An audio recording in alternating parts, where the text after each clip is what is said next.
Hey there! Welcome to this video. I'm excited to show you our new eBook wizard.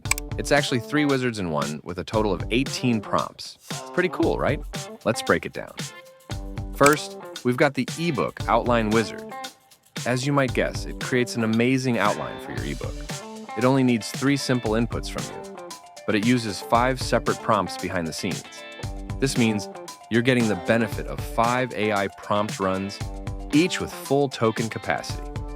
The result? The best possible outline for your ebook. Next up is the eBook chapter wizard. This one's a powerhouse. It writes each chapter of your ebook for you. Again, you just need to provide a few simple inputs. This wizard chains together 10 prompts, which is why each chapter comes out so incredibly well written. Last but not least, we have the eBook front and back matter wizard. This one creates everything you need to polish off your ebook, so it's ready to publish and share with the world. It uses 3 chained prompts to help you wrap up your ebook professionally. All right, let's dive in and see how to use these wizards. We'll start with the eBook outline wizard. It's super simple. Just enter your ebook topic or title, paste in a description of your target audience, and explain the problems your ebook solves and what readers will gain from it. Then hit the Run Wizard button and watch the magic happen. To see your results, click on Profile in the top nav bar. Then click Wizards. You'll see a button that says See Results. Go ahead and click that. You'll find your saved variables if you need them later, and your entire ebook outline below. For the next step, we want to copy the entire outline. Look for where it says Detailed Chapter by Chapter Outline, and copy everything down to the last numbered chapter. Now, head over to the eBook chapter wizard. Paste that outline into the first box. Then, paste in the exact numbered chapter title you want to write.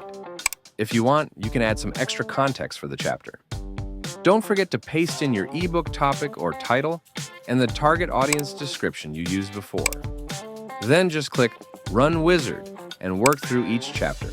I'm going to run each chapter now and time it for you. Great. It took less than 10 minutes to write all 6 chapters. Next up is the front and back matter. This one's easy. Just paste in the outline from the first wizard, the ebook topic or title, the target audience, and an author bio. Then hit Run Wizard. Now, let's put it all together. Go to Profile Wizards and create a new project. Let's call it How to Freelance eBook. Create a new file in there called How to Freelance. Click on Wizards, then see results for the output you want. Click Add to File, choose the project and file we just created, and boom! Your ebook info is loading into your document, ready to send to your designer. Now, here's the key to getting your entire ebook in one neat package. Just rinse and repeat. Do the same thing for all the content you've just created, your outline, each chapter, and your front and back matter. Add each piece to your project file one by one. Before you know it, you'll have your entire ebook compiled in one nice, tidy document. It's that simple. This whole process used to take ages, but now, sometimes it's done in a day or less. Pretty amazing, right? I hope you enjoyed this walkthrough. Here's to Wizards, the most powerful tool online for creating amazing content fast. Want to try it out? Head to PromptROI.ai for a free 7-day trial of the entire system. See for yourself just how game-changing it can be. Thanks for watching and happy ebook creating!